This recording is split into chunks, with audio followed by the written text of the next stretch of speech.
Hi everyone, FPL Matt Day here. I hope you're all well. This is my Game Week 17 team selection for the return of Fantasy Premier League. I can't wait for this, and I can't wait to reveal my new template team on a graphic as well, which has been provided for me very kindly by FPL Roo. So if you don't follow FPL Roo, give him a follow. I'm sure he'll be in my comments as well on this video at some point, so you can check him out, find him on there, and subscribe to his channel. Before I get into it as well, if you can just like this video, subscribe to my channel if you are new here and you like what you see, and get all your comments in as well. Just so you know as well, this draft team, it's not my team. It's a draft team selection I've put together that I think is a really good draft from Game Week 17 and onwards. It's not my exact team. My exact team I'll be showing on the deadline stream on Monday night, on Boxing Day, Monday night Australia time. I'll also have a podcast on Saturday, which will just preview the whole game week as well, which will be on Christmas Eve. So plenty of content to come. Stay also on this YouTube channel. Check out all the shorts, all the different videos I do as well. Lots of FPL content on there at FPL Matt Day on TikTok, Twitter, and Instagram as well. But look, enough of that. Let's get straight into this team selection. And I'm not going to bring it up one by one. I'm going to bring it up as the full team and the full squad. And I just want to say a quick disclaimer as well. Some players have got green on their fixture. Some players have got a darker color on their fixture. That isn't the fixture difficulty rating. That is just some problems I had editing this for today. In the next team selection that I do, and the next other team selection I do, these graphics will show the correct FDR. So I just wanted everyone to know that. But I will go through the FDR as I go through the team as well. But look, I'm really buzzing to have FPL back. I can't wait. Sorry if I'm not as vibrant or buzzing as I normally am. I actually have COVID for a second time right now, which is a bit of a pain, but I don't feel anywhere near as bad as I did for the first one. So let's get straight into the share screen. I actually can't wait to go through this. It's really exciting. So look, as you can see, I've got a really cool template here provided by FPL Roo. As you can see, it's a draft Game Week 17 team. It's got a full squad. 11 players there, and I've even picked a bench, which I just created myself. I just quickly edited that. This is all within the budget. It's all within the £100 million budget as well, so you can get this team in there. I think there's a tiny little bit of change left over, depending on your squad value. Otherwise, this will maximum out your budget out as well. But look, let's start. I'll go with goalkeeper. And as you can see there, Kepa is the keeper. Look, he might not necessarily play against Bournemouth, which is a green fixture on the FDR. So it's seen as an easier fixture there for Chelsea. Look, we're still waiting for some team news. We're not sure if he played in the behind the closed door friendly for Chelsea last night. But look, if he is fit to start or play, you expect him to start this one over Mendy. If he's not quite fit yet and they do decide we go with Mendy for this one, you can always bench Kepa. And as you can see on my bench there, I've got the cheap and cheerful, currently 4.1 million, Danny Ward. So you can always put him in for a game week and then keep Kepa if we get the good news that we think he's going to come back sooner rather than later. Let's go into that defense. Kieran Trippier, Leicester away. Actually, before I do, go back to Kepa as well. Remember, game week 18, he plays Nottingham Forest away, and there's also a double game week in game week 19. So that is part of the reasoning as to why I've gone with Kepa in goal. Back to Kieran Trippier, Leicester away. Look, this man, I mentioned him in the top 3 defenders to pick. I think it's only 2 games he's failed to not hit points in. The number of bonus points he gets is ridiculous. Clean sheets as well. He can score free kicks. He gets assists. He's an absolute no-brainer. His ownership is through the roof as well. The Leicester fixture there is actually correct. It is actually a white-grey type of fixture for Newcastle anyway.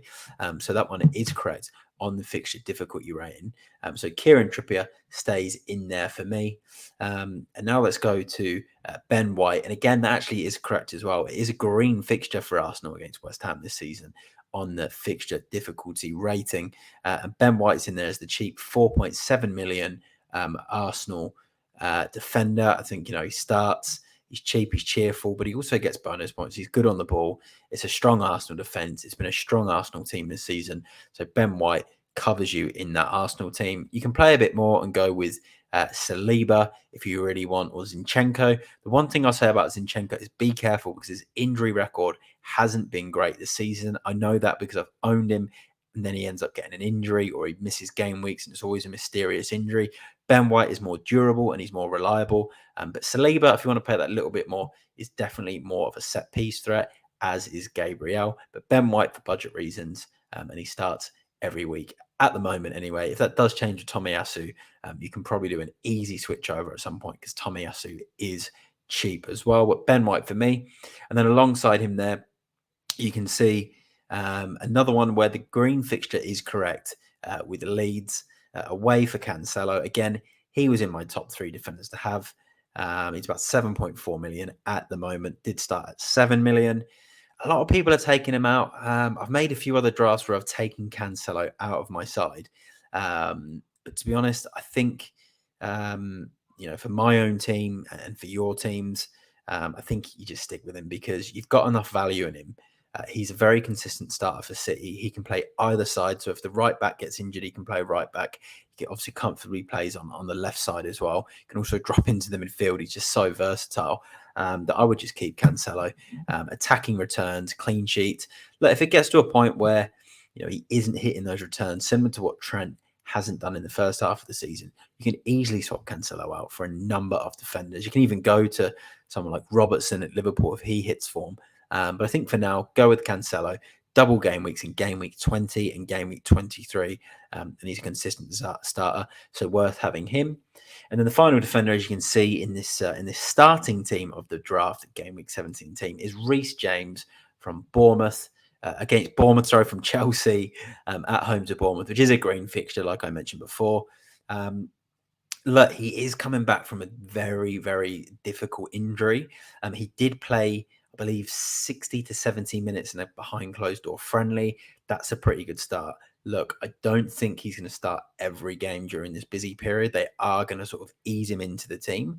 But I think if you get him in now at 5.8 million with the hope that they start him against Bournemouth to get him up to speed, potentially bring him off around the 70th minute mark in that time as well. If Bournemouth haven't scored in that time, you bank in your clean sheet and you will bank bonus points with Reece James if he gets a clean sheet, especially if Bournemouth did score afterwards.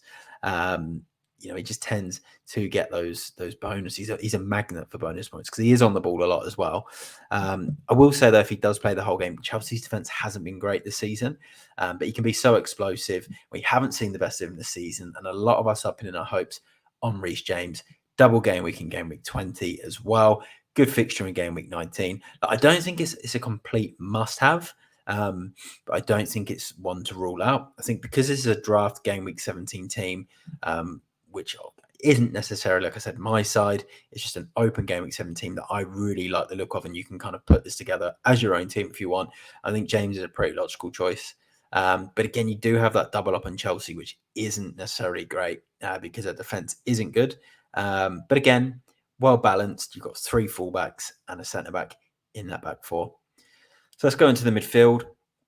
I'll go from right to left on my screen. So Zaha at home to Fulham.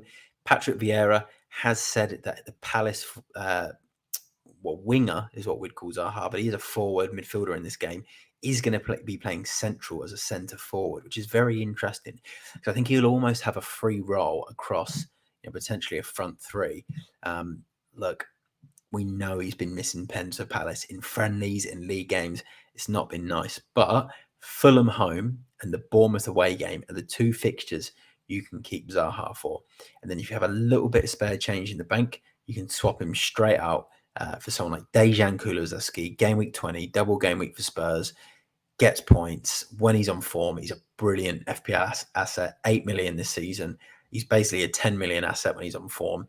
But for me, if you still have Zaha, just keep him for a couple more weeks. I think he's going to be a good pick for this Fulham game, and no World Cup, so he's very, very fresh. Then, as you can see, next to him there, Mason Mount, the green fixture, that is correct. So green fixture for him, Kepa and James. Mason Mount's in there not because I necessarily love him as an FPL asset, because I've never been a big fan of Mason Mount in FPL, but it is known if you can get him on the right game week, normally against newly promoted sides like Bournemouth, the 7.5 million he does tend to get these big sort of cricket scores out of nowhere. And there is a double game week coming for Chelsea in 20 as well. He didn't play in the behind the closed doors friendly. Tidings from the World Cup potentially might not start on the next set of games. We're not too sure, but I think if you can get him in now, he's someone that will be well worth having in your squad over the next few weeks. And again, if he does struggle, he's an easy one to move on for his price. And then next to him there, Marcus Rashford. A lot of talk about him, obviously from the World Cup, some good goals for England, well priced for Manchester United, green fixture against Nottingham Forest at home, followed by some pretty good fixtures after that against, I think it's the likes of Wolves they've got away, and then Bournemouth as well, I believe, too. Look, Rashford, I've put him in there because I think it's nice to have some Man United coverage for these fixtures. Don't think you need triple ups. I think that's way too over the top for a Man United side that, it's good, but it's not great. It's good, but it's okay. It's not bad, but it's just good and okay, I think. And some coverage is better than nothing. I think Rashford at 6.7 million is a decent option in that midfield. And then the premium on the far side there, it's Prince Harry, Kevin De Bruyne. That is a green fixture, leads away. I think it's good to have him. And a lot of people will say, "Where's your man, Harry Kane?" And the reason I've gone with De Bruyne as a premium over Kane is because I think Kane's fixtures are better. I actually like Kane's double game week in 20 more than De Bruyne's. De Bruyne's is Manchester United away and Spurs at home. Kane's is obviously Man City away and Arsenal home. But Kane last season got, I think it was 3 goals over those 2 fixtures. He was phenomenal. And I like his goal threat and his assist threat more than De Bruyne. But the reason I'm going with De Bruyne, I think, for everyone's teams to start with is a better option.